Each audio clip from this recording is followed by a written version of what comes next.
pandemi COVID-19 dimulai di Wuhan, China pada Desember 2019. Virus corona menjadi topik terhangat. Sejak 2 pekan terakhir Januari tahun 2020, virus ini mendadak menjadi teror mengerikan bagi masyarakat dunia, terutama setelah merenggut nyawa ratusan orang. Hanya dalam waktu 2 pekan, otoritas kesehatan di kota Wuhan, Provinsi Hubei, Tiongkok, mengatakan 3 orang tewas di Wuhan setelah menderita pneumonia yang disebabkan virus tersebut.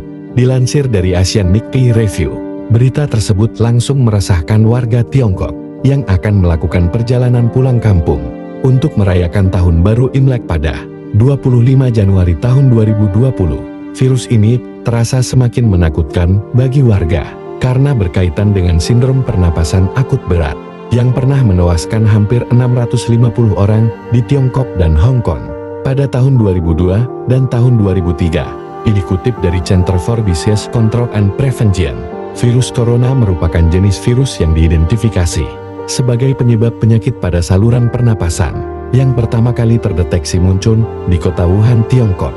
Virus ini diketahui pertama kali muncul di pasar hewan dan makanan laut di kota Wuhan. Dilaporkan kemudian bahwa banyak pasien yang menderita virus ini dan ternyata terkait dengan pasar hewan dan makanan laut tersebut. Orang pertama yang jatuh sakit akibat virus ini juga diketahui merupakan para pedagang di pasar itu.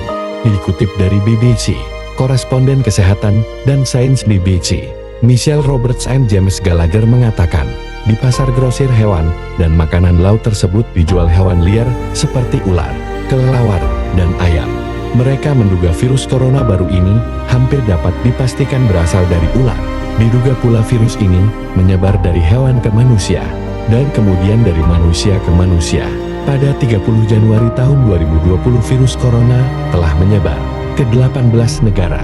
Menurut WHO jumlah penyebaran ini telah meningkat per tanggal 30 Januari tahun 2020, yang sebelumnya hanya 15 negara bertambah 3 negara yang melaporkan kasus virus ini, yaitu Finlandia, India dan Filipina.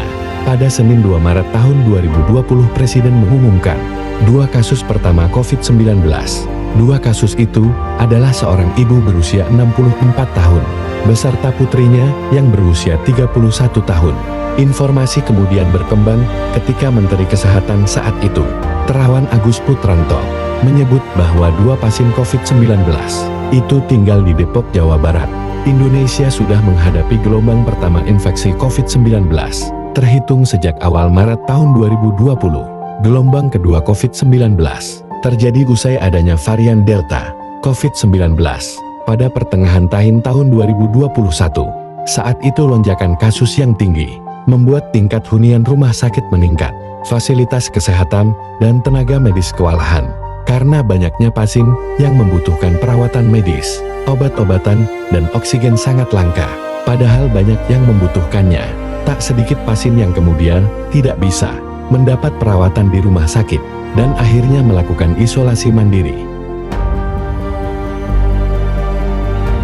Pada 12 Juli tahun 2021 laporan COVID-19 mengatakan tercatat ada 450 pasien corona yang meninggal dunia saat menjalani isolasi mandiri di seluruh Indonesia. Kondisi mulai membaik setelah bulan Agustus tahun 2021. Bahkan Indonesia berhasil menanggulangi kasus COVID-19 dengan cukup baik dan mendapatkan pengakuan dari sejumlah negara. Namun usai pergantian tahun, tren kasus COVID-19 kembali mengalami peningkatan. Peningkatan kasus itu terjadi akibat adanya varian baru COVID-19 yaitu varian Omicron. Kasus Omicron pertama kali ditemukan di Indonesia pada tanggal 28 Desember tahun 2021. Sejak saat itu kasus COVID-19 di tanah air kembali menanjak. Bahkan disebut-sebut Indonesia mengalami gelombang ketiga COVID-19. Data Satgas Penanganan COVID-19 per 1 Maret 2022, kasus corona di Indonesia mencapai 5.589.176. Sementara kasus kesembuhan COVID-19 di Indonesia mencapai 4.901.302. Angka kematian akibat COVID-19 berjumlah 148.660 orang sejak pertama kali kasus corona ditemukan di Indonesia. Setelah COVID-19 mewabah di Indonesia, Pembatasan sosial yang diberlakukan pemerintah menggunakan istilah yang berbeda-beda walaupun esensinya sama saja.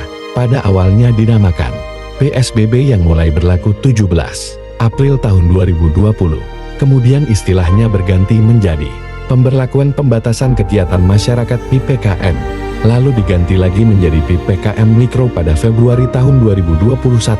Karena kasus COVID-19 tak kunjung reda, pemerintah memutuskan untuk mengambil langkah pengetatan PPKM Mikro pada bulan Juni tahun 2021. Kasus COVID-19 masih terus naik, sehingga ditetapkanlah PPKM darurat pada Juli tahun 2021.